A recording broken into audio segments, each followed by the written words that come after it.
그럼 이제 에리 프롬의 생각을 자세히 살펴봅시다. 에리 프롬은 사랑에 대해서 현대인들이 하는 흔한 오해가 있다라고 분석을 합니다. 그리고 이 오해와 비교하여 진정한 사랑의 모습은 어떠한지를 제시합니다.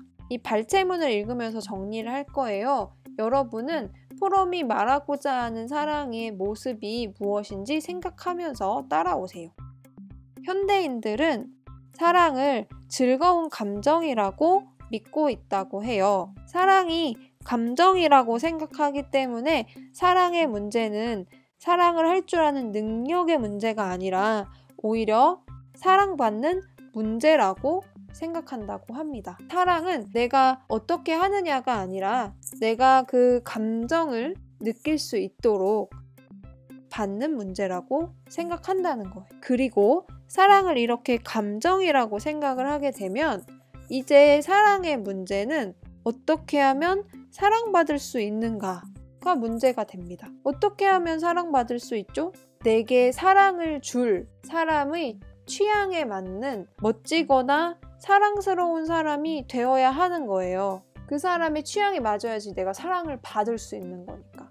이렇게 매력적인 사람이 되어야 하는 거죠. 사랑에 실패한다면 이만큼 매력적이지 못했기 때문에 라고 생각하게 되겠죠. 첫 번째, 사랑을 받는 거라고 생각한다. 그리고 두 번째 오해는 사랑은 능력, 어떻게 사랑을 하느냐 마느냐의 문제가 아니라 대상의 문제라고 생각한다고 합니다. 사랑하는 것은 쉬운 일이고 내가 사랑받을 올바른 대상을 발견하기 어려울 뿐이라고 사람들이 생각한다는 거죠.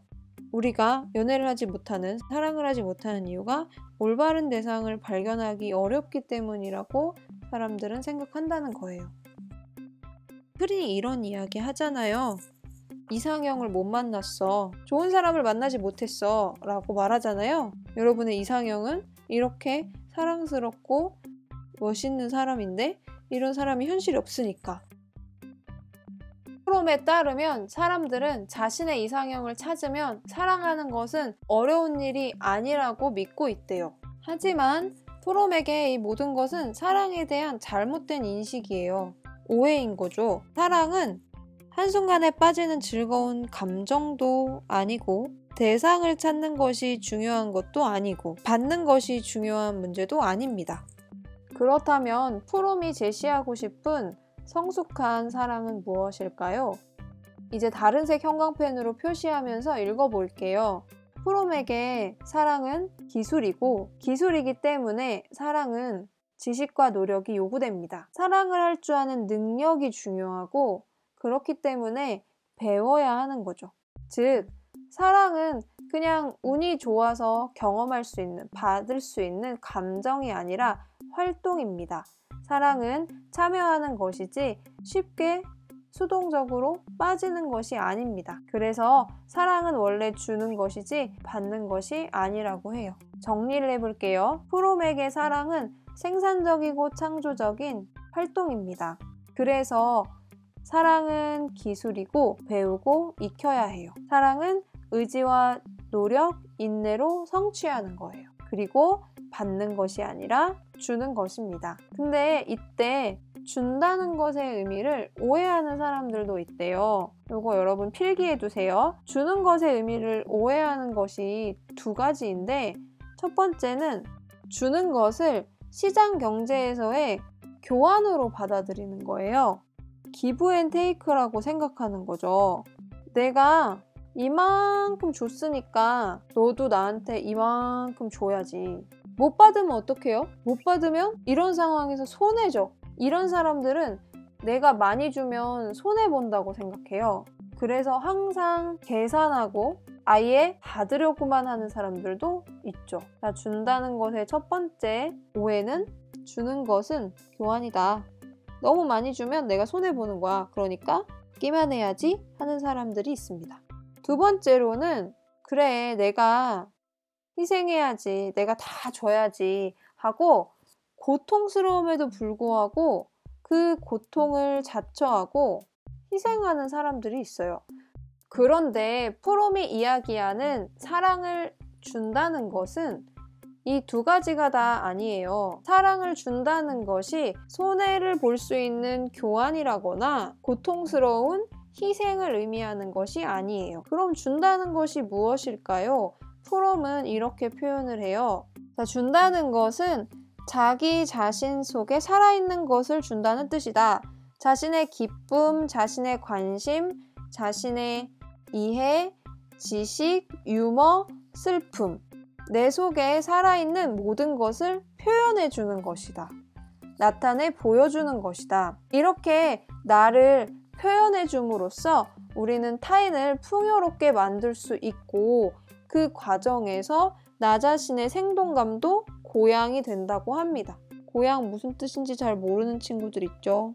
북돋아서 높여준다는 뜻이에요.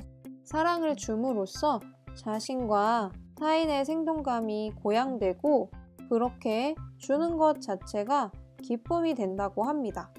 조금 추상적이에요.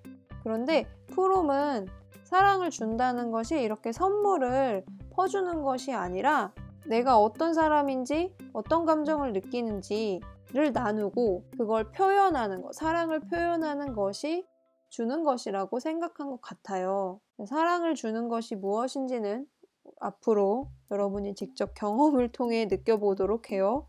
자, 이 부분이 문제에서는 어떻게 나오냐면 프롬의 이런 글을 제시문으로 주고 사랑에 대한 오해, 이 부분을 오답으로, 오답선지로 냅니다. 많이 나왔던 오답선지가 바로 이거예요. 예를 들어 진실된 사랑은 나를 희생하는 것이다.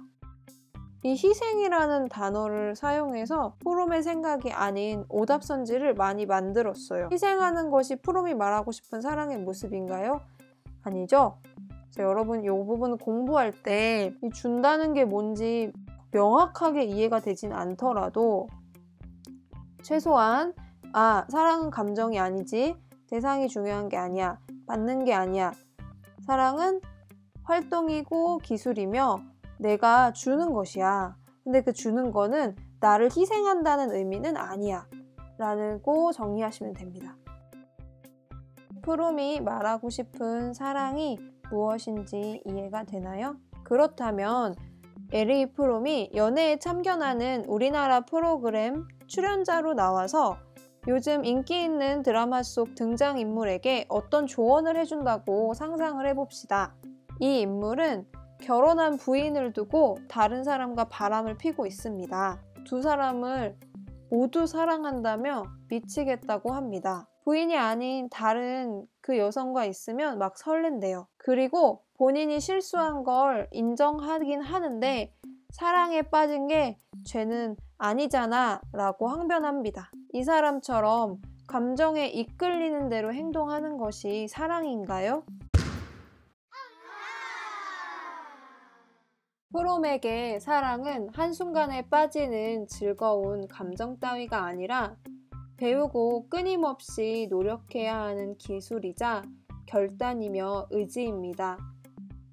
이것이 사랑의 기술에서 프롬이 말하고자 하는 가장 핵심적인 내용입니다.